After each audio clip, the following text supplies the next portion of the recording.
El conflicto entre Israel y los palestinos es muy complejo. Durante décadas, esta disputa ha causado decenas de miles de muertos y millones de refugiados, y ha convertido a Oriente Medio en un polvorín que está siempre a punto de estallar. Pero, ¿por qué pelean los israelíes y los palestinos? La cuestión de Jerusalén, que explicamos en nuestro video anterior, el origen del conflicto y los asentamientos judíos. Para entender esta historia hay que dar un paso atrás en el tiempo hasta finales del siglo XIX, cuando en Europa toma fuerza el sionismo. El objetivo principal de este movimiento de carácter nacionalista era la creación de un Estado para todos los judíos del mundo que pondría fin a milenios de persecuciones y exilio. De hecho, apareció en parte como respuesta al antisemitismo que recorría Europa en aquellos años, un antisemitismo que tuvo su máxima y brutal expresión con el Holocausto durante la Segunda Guerra Mundial. ¿Y dónde querían crear este Estado judío? Sobre la mesa había distintas opciones: Uganda, Argentina o incluso una región de Siberia llamada Virovitsan, en la frontera entre Rusia y China.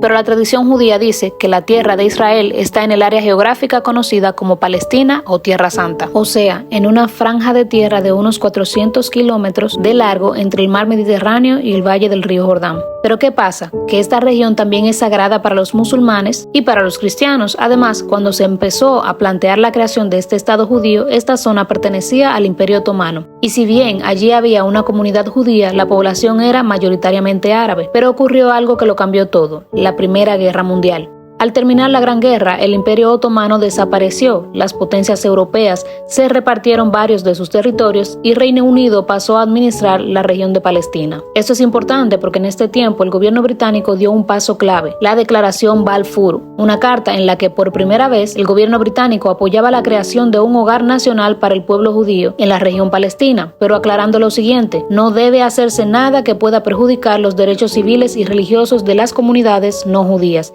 existentes en Palestina, es decir, hay que respetar a los árabes, aunque más adelante veremos por qué los árabes no se sienten precisamente respetados. El hecho es que en los años 20 y 30 miles de judíos se instalaron en esa región, a los que se sumaron en los años siguientes los que huían del Holocausto. Poco después de terminar la Segunda Guerra Mundial, los judíos instalados en la región Palestina eran unos 600.000, la mitad de la población árabe en aquel momento, y pronto aumentaron las tensiones entre las dos comunidades. Para resolver la situación y buscar una posible convivencia, en 1497 la ONU propuso un plan. ¿En qué consistía? Pues en la creación de dos estados independientes, uno árabe y el otro judío, mientras que Jerusalén tendría un régimen especial. Los israelíes aceptaron esa división, pero los árabes no. Lo consideran una pérdida de su territorio y el plan de la ONU nunca se implementó.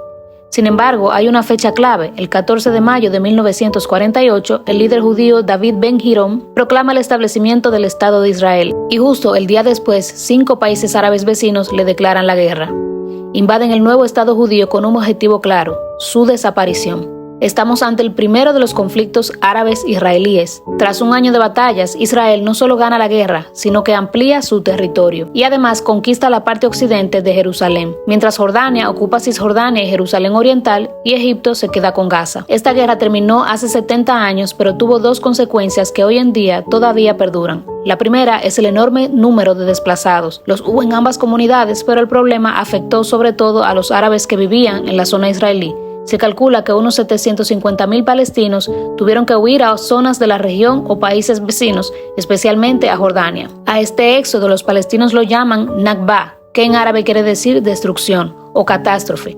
Hoy el número de refugiados palestinos, hijos y nietos de aquellos desplazados en los años 40, asciende a más de 5 millones. La segunda consecuencia que perdura hoy es la división del territorio palestino en dos: Cisjordania, que incluye Jerusalén Oriental, y la Franja de Gaza. Pocos años después de la Primera Guerra Árabe-Israelí en 1956, una crisis por el Canal de Suez provocó otro enfrentamiento militar, esta vez entre Egipto e Israel, que tuvo el apoyo de Reino Unido y Francia, aunque esta vez, tras 9 días de contienda, las fronteras quedaron inalteradas hasta junio del 67, cuando se produjo el tercer conflicto, conocido como la Guerra de los 6 días, porque duró 6 días.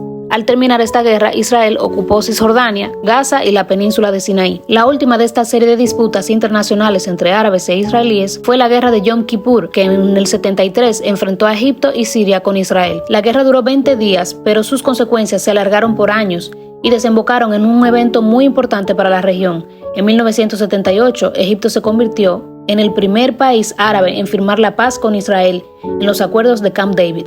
De esta forma recuperó el Sinaí, pero en cambio renunció a la Franja de Gaza. Eso fue un punto de inflexión que marcó también la relación de Israel con los otros estados árabes, aunque finalmente solo Jordania, además de Egipto, llegó a firmar un tratado de paz con el Estado judío.